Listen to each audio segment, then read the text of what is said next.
السلام عليكم ورحمة الله وبركاته. الحمد لله كفى وسلام على عباده الذين اصطفى عما بعد. The honorable guests, the honorable students, the honorable teachers and audience. Greeting to everyone. Today I will talk about our madrasa and our madrasa's education system.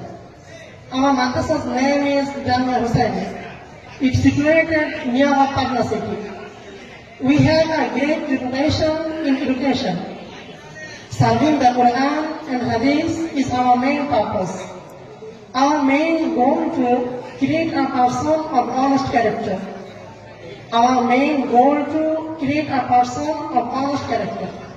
Our madrasa has a beautiful maktab, Hifz department, kitab department and Nurani kindergarten.